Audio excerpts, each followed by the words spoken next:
Liat Aaronson, thank you so much for joining me on 20 Minute Leaders. Thank you for having me. This is really, really great. So, where are you calling us from? I am in Ramot Shavim, Israel, which is just outside Tel Aviv. Wonderful. And is there everything okay? Everybody's safe and healthy? Yep, no complaints. We are staying safe, abiding by the rules, and waiting for things to ease up. They've been easing up over the last week, and Right. hoping that it goes nice and slow, and that everyone still maintains safety, so that we don't have to dip back in. Definitely. So this interview is actually going to air, I believe, in the end of May. So hopefully by then the phases are going to accelerate, and hopefully everything will be perfect by then. But time will tell. Liat, so much to talk about over these 20 minutes. I have so many friends who've gone through the Zelle program, which you are the executive director of, and I'd love to talk about blockchain from Horizon Labs all the way to being on operations at Selena. Can you tell me a little bit about Zelle and what that was about and how you're fostering entrepreneurship amongst undergraduates in the IDC? Sure. So, my path to Zell was probably not very intuitive. I studied law and worked in mergers and acquisitions for many years at a big law firm in Israel, and I was kind of looking for something a little bit more impactful to do with my time. And although I enjoyed being an M&A lawyer, I felt like I needed to do something with a little bit more meaning, and I was kind of shopping around. I was thinking of maybe doing a PhD. I had four small kids by then, and so also something that would manage my time in a way Yeah, that was more effective with my family. Big kids in the meantime. And a friend of mine was working at IDC, and she said, they're looking for someone to run an entrepreneurship program. And I thought, okay, well, why me? I'm not an entrepreneur. I've never managed anything, and I'm not an educator. So I'm almost uniquely unqualified, I would like to say, for this position. So, but I came onto campus, and I don't know if you've been to the IDC campus, but it's very small, but it's yep, very beautiful, and there's like a beautiful. charm, some kind of magic in the air. It feels It like a was an old village. army base. It feels like a village, right? Yeah, absolutely. It was an old army base that was converted, so I it's didn't know got that. a lot of trees, and just great vibe. Plus, there's like this little entrepreneurial spirit in the air that I think Professor Eichmann instills. I don't know if he grows it in the flowers or something. So I fell in love with the place. It was kind of love at first sight, and the team, although I had a big learning curve in the first year of just reading up a lot of the methodology that was coming out, like 4 steps to the epiphany, lean startup, and I was starting to get acclimated with the methodology side. I'd already had a lot of contact on the ecosystem network side, and so I started combining them together, and had a great playground to do it with a lot of really wonderful people that go through the program. Humbled by having the opportunity to spend a whole year with 24 people that are at a crossroads in their life of kind of finishing undergraduate degree and about to start their real life. And then I was doing that for a couple of years, and then 2008 happened, which was a turning point for the program and a turning point personally for me, in the sense that most of the people who had come to Zell before that were really excited about becoming investment bankers. But Really? in It that started out. disruption, yeah, Oh, okay. because it was a program for outstanding students, and they were outstanding students, and so Huh. they went to the program for outstanding students. Didn't necessarily want to be entrepreneurs. Wow. Okay. But disruption will change something, and I think that's a little bit of a like asterisk for now. I think we're in a period of disruption, and I think a lot of things will change, and there'll be a lot of opportunities as a part of that. And this is one of them. So there was a total shift on the technology side, so open source and iPhone as a platform, or the App Yes. Store as a platform, and cloud computing. So a lot of technology changes, a lot of economic changes. So a lot of highly talented people wanting to be entrepreneurs or having to be entrepreneurs because there weren't any investment banking jobs. Necessity breeds innovation.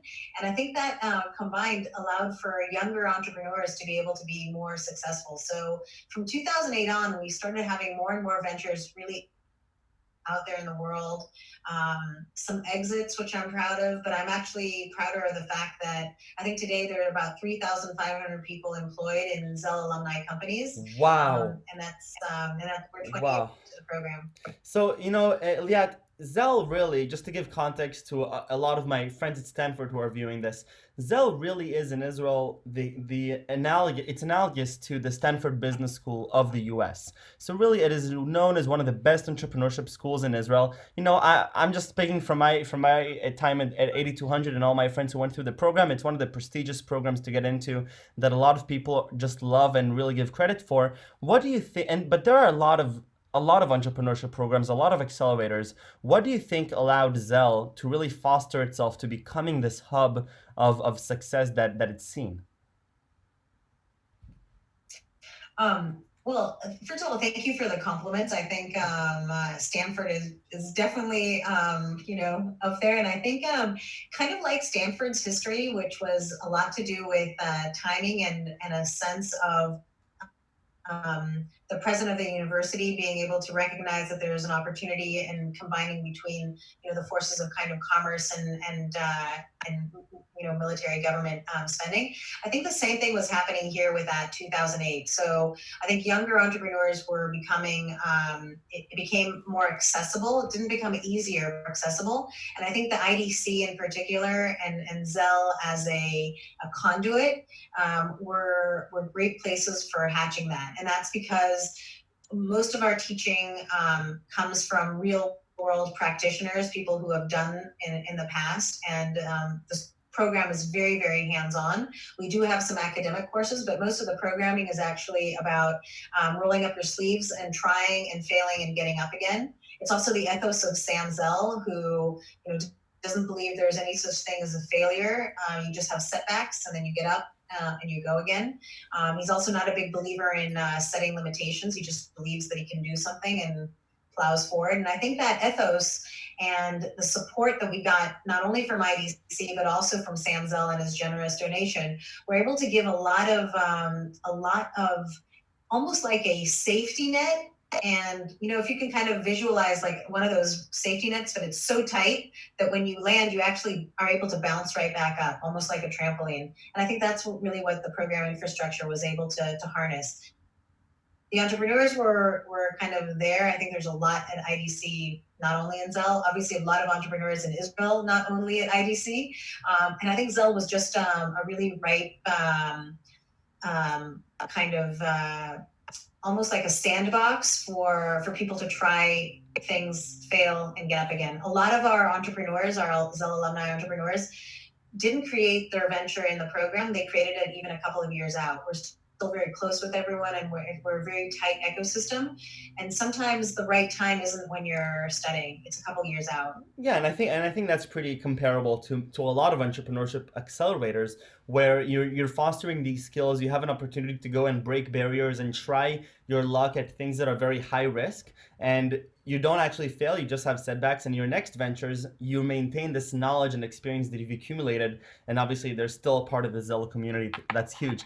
So now we're fast forwarding to Selena and Horizon Labs. Tell me a little bit. I mean, Selena is obviously world known and a huge success. Tell me a little bit about what you were doing over there, and then let's jump onto blockchain and that type of stuff. Okay, just kind of on the way between IDC and Selena. 2 years at Marker LLC. It was Yep. a venture capital firm. It explains my how I got to Selena. So it's a little segue, but From Zelle, I joined as a partner in it's a New York, Tel Aviv based firm that was investing primarily in Israeli companies that were ready to launch or kind of grow and scale in the United States. So mostly Series A and Series B. Wow. I joined that firm and stayed for 2 years. I'm still involved in their follow-on fund and investing in our portfolio companies, and I'm Wow. a director in one of the companies in the portfolio. But 2 years in, there was a lot of structural changes in the fund, and it became clear that they weren't going to focus on early stage investing in Israel, and that's kind of my passion and where I feel like I can bring more to the table.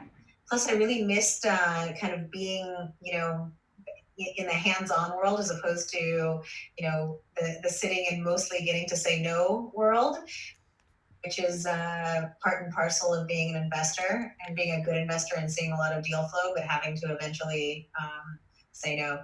So I was just leaving Marker. One of the Zelle alumni was working at Selena, and he introduced me to Rafi, the CEO, and we started talking. They had just raised their first really big round, and they needed to kind of get organized on investor relations and also building out what would be the infrastructure for raising the next round, because everything had gone so super fast. Yeah. It was like a lightning speed growth. Yeah. So I came on to kind of do a consulting project, and from that consulting project, I ended up morphing it really quickly into a COO role. So I was the chief operations officer, not focusing on the hotel operations, but more on corporate operations, which I had come to do. So it was kind of part housekeeping, but also part building up the communications between the different divisions, and that the high growth and the pace that was happening were also getting the kind of the infrastructure support of building the organization. So a lot of strategy too.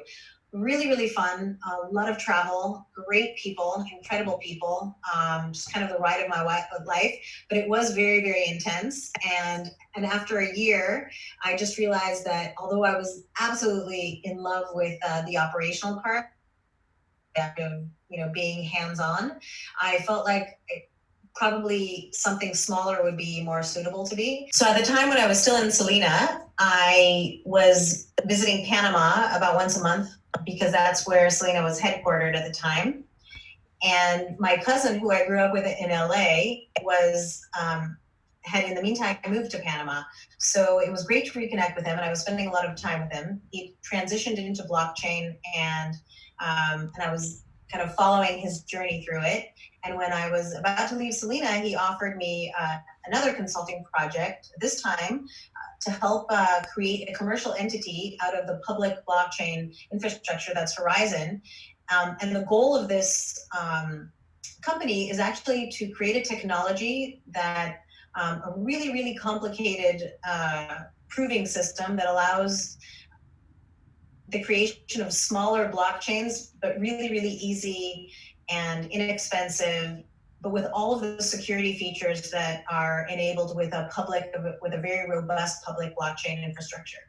So I started at the time I thought, well, I have nothing to lose. I don't know anything about blockchain, and it's certainly a really interesting space. And it's great to connect with my cousin. So I started learning about blockchain, realized in the meantime that it's the biggest rabbit hole chase in the world. Like the more I know, the less I know. But what I also got to know is a really, really fantastic team of people. We have a tech team based in Milano, and great place to have dinner too. And so I was getting to know the team, getting to know the founders. The CEO is a super inspirational, visionary guy, and named Rob.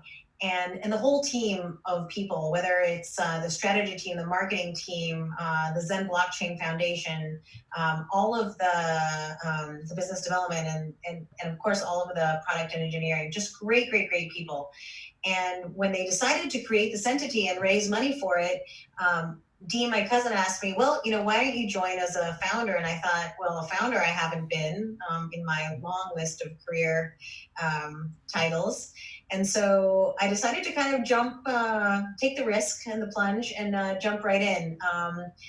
And again, because in that transition from kind of one career path to another meandering career path, one of the things that I've taken home is the importance of working with great people. And Right. I just knew that I loved the team and I loved the people. And I thought, this is definitely an adventure this is definitely a group of people that I would love to go on an adventure with, which That's is what we're that's doing now. that's fantastic. And Leah, we just have a few minutes left, so I'd love to get to know you a little bit better. And what is it like going through all these incredible experiences, really, time-consuming, difficult experiences while raising four kids? I mean, that's not an ordinary thing to do. So tell me a little bit about how you get that done. Okay, well, first of all, I have a better half that helps me, so it's Right. not something that I do all by myself. And I think I was very fortunate that when they were young, I had a lot of help. And I think that I'm ever grateful to that help. I think it allowed me to finish my studies, work in M&A, which is not a really easy thing to do Right. as Yeah. a mother. And so I'm very grateful to that. And I think beyond that, I had um, yeah, obviously very supportive father of the kids as well, and I think it's always been a juggle, but it's one of those juggles that I think maybe I'm a very energetic person, and Right. That so I definitely think I comes just off. Yeah. I just find time, Sure. and it's been great. And I'm certainly reaping the rewards of it. We've been in kind of house isolation with my big kids, and it's been really really fun.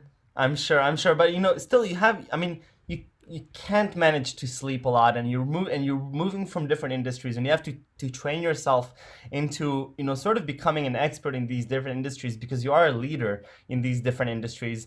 So how do you even go about doing that? Even besides the responsibilities of a family, how do you go about transitioning from so many different industries and being successful at doing that?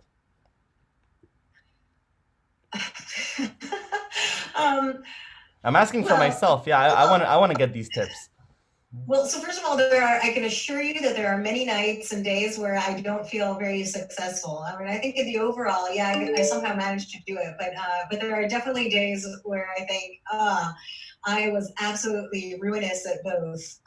Because sometimes when you juggle between two, you end up not doing either very well. Right. But I think that I don't know if there's a magic trick, except that I think support is one of them, and I guess some kind of like an inner fire and drive to know that I need to do something for myself to be meaningful for myself, and so not feeling guilty towards my kids because I feel like to be a good mother, I also have to be able to use kind of my brains and talents and energy I in love all it. kinds of ways. No, no, and So I think that I no love. guilt. I ask this from a lot of entrepreneurs because I have now the privilege during these times to talk to a lot of really inspiring people like yourself. And one of the things that I'm really curious about is then what motivates a person to go and conquer these different feats and these different mountains. And a lot of the times you don't hear the word support and acknowledging the fact that you have a lot of other people in your life that are making it possible. And that is something that's really wonderful and very, very inspiring to hear. Right before we leave, we just have a minute left, but I'd love to know three words that you would best describe yourself as, and I'm especially curious to hear what you have to say. Well, I gave you one energetic, but let me see if I can think the three. So I think the first one that comes to mind would be brave. I've made a lot of career moves, but also moves coming to Israel from LA. So it's written on my pendant here. One of my Zelle graduates gave it to me. Wow, So brave is definitely one. Maybe generous. I feel like I'm generous with my time and hopefully try to be generous in other ways, and maybe proactive. Yep, not love it. waiting for things to happen. Love it. Finally, one piece of advice that you would give to any aspiring entrepreneur, perhaps that's coming into the Zelle program or coming out of a cool tech unit or just somebody who wants to be an entrepreneur. The one piece of advice you'd give them. I think the first thing I would make sure that they understand what being an entrepreneur is. It's not about sitting around with a laptop and thinking about neat ideas. I think it's about risk and understanding risk and downside. I think I would tell them that to think about how they like uncertainty and risk. Definitely. Liat, this is so great. Thank you for the inspiration. Remarkable journey all across. Both, Zell, Selena, Marker, and you're a lawyer that we didn't even get to talk about and part of the Israeli Bar Association, but that's for another interview. Thank you for your time The most important, Horizon Labs. That's the one that's gonna and shoot now the moon. and now Horizon Labs, of course, of course. Thank you very, very much for the All right. time. Thank you. Thank you very much. Stay safe.